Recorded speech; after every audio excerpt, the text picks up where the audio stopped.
السلام علیکم۔ آج میں تارا کی زندگی جو کہ آگ کا دریا ہے اس کا پارٹ نمبر 5 پیش کرتی ہوں۔ امید ہے کہ آپ کو پسند آئے گا۔ پارٹ نمبر 4 میں جیسے کہ اینڈ میں بتایا گیا تھا کہ تارا جو ہے اس کو اللہ ایک بیٹے سے نوازتا ہے، لیکن ساتھ ہی اس کو ایک شدید ذہنی کوفت ہوتی ہے کہ اس کو پتہ چلتا ہے کہ اس کے میاں رشید جو ہے وہ کسی اور عورت کے عشق میں مبتلا ہے۔ روزانہ اس کے گھر جاتا ہے، حالانکہ وہ عورت 2 بچوں کی ماں ہے اور اس کی آنکھ بھی ایک خراب ہے۔ اس کے باوجود تارا جو تھی نہایت ہمت کا کام کرتی ہے اور سوچتی ہے کہ نہیں، جو کچھ بھی ہوگا میں نے رشید کے گھر ہی اپنی زندگی گزارنی ہے۔ وہ اپنے آپ کو صحیح معنی میں مضبوط کر لیتی ہے کہ اب تو میری اولاد ہے اور میں نے اس کی خاطر ہر طرح کی قربانی دینی ہے، بس میں اب میرا بچہ ہے، اسی میں اپنا دل لگاؤں گی۔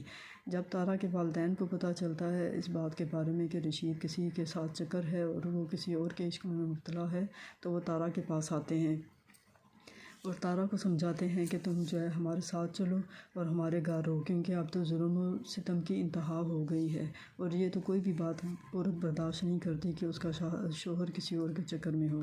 لیکن تارا جو ہے وہ بالکل مستحکم رہتی ہے اور کہتی ہے کہ نہیں، میں کسی صورت نہیں جاؤں گی۔ پہلے تو میں اکیلی تھی، تب آپ میرا بوجھ نہیں تھے اٹھا سکے، اور اب تو اب میرا ایک بچہ بھی ہے، تو پھر میں اس صورت میں کیسے جا سکتی ہوں۔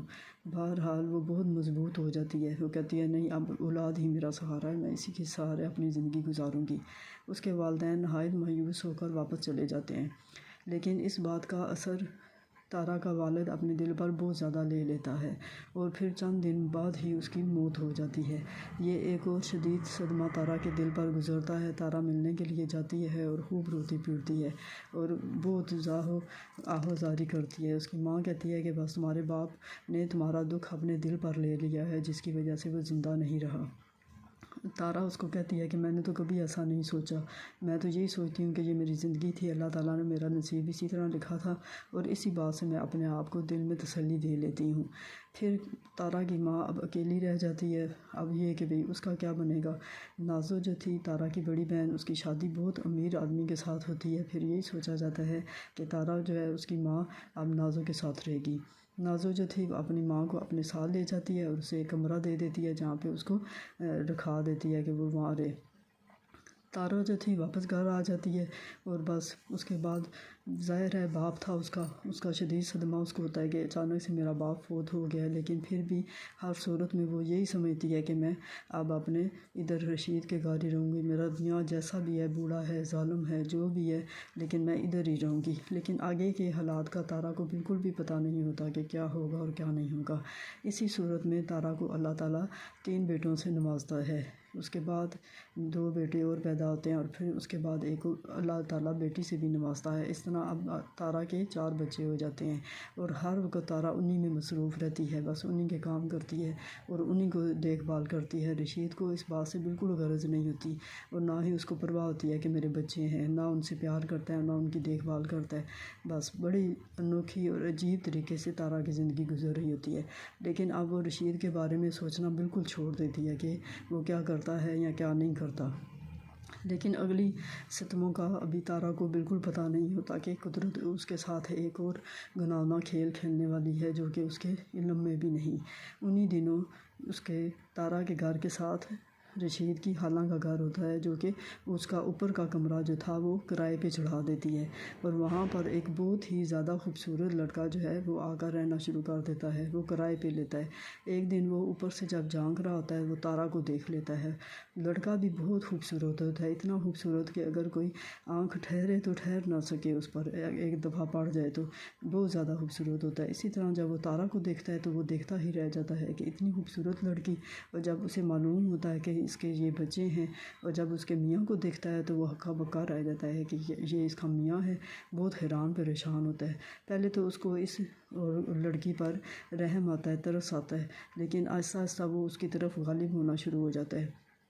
پھر تو وہ کیا کرتا تھا کہ بھئی اوپر دیوار پر کھڑا ہو کر گھنٹوں کھڑا ہوتا جب رشید گھر نہ ہوتا کہ کسی طرح تارا مجھے نظر آ جائے۔ تارا کو اس بات کا علم ہو چکا تھا کہ اس طرح سے یہ لڑکا جو ہے اوپر کھڑا رہتا ہے، لیکن اس کو اپنی عزت بہت زیادہ پیاری تھی اور وہ اس نیچر کی نہیں تھی جیسے کہ اس کو ہونا چاہیے تھا۔ وہ بہت معصوم پاک تھی اور برے سے برے حالات نے بھی اس کو اس نیچر کو چینج نہیں تھا کیا۔ اس وجہ سے اس نے پکا رویہ اپنا اس کے ساتھ ایسا ہی رکھا جیسے کہ وہ اس کو دیکھنا بھی نہیں چاہتی، لیکن اس کے باوجود وہ لڑکا چھت پر گھنٹوں کھڑا رہتا تاکہ اس کو تارا کی شکل نظر آ جائے۔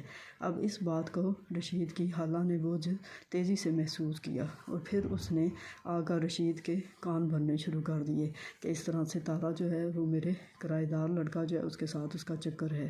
اس بات کا سننا تھا کہ رشید کو تو بہت زیادہ غصہ آتا ہے، بہت زیادہ تاؤ آتا ہے اور وہ گھر آ کر تارا کو مار مار کر اس کا برا حال کر دیتا ہے، یہاں تک کہ اس کی ٹانگ ٹوٹ جاتی ہے، اس کے بازو ٹوٹ جاتے ہیں، اس کا سر پھٹ جاتا ہے، شدید ٹارچر کرتا ہے، ظلم کی انتہا کر دیتا ہے اس کو مار مار کے۔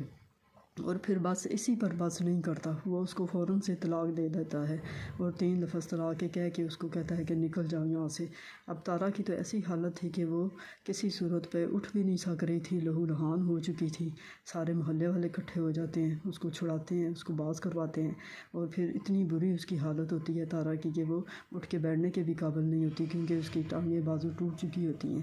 اور پھر کوئی ان میں سے ایک تارا کی بہن نازو کو بتاتا ہے کہ اس طرح سے رشید نے کتنا ظلم کیا ہے تمہاری بہن پر۔ تارا کی ماں اور بہن اس کو فوراً سے ملنے کے لیے آتی ہیں اور جب اس کی حالت دیکھتی ہیں تو فوراً اس کو ہسپتال میں اٹھا کر لے جاتی ہیں اور وہاں اس کو داخل کرواتی ہیں۔ اب پارٹ نمبر 6 میں کل آپ کو بتاؤں گی کہ آگے کیا ہوتا ہے۔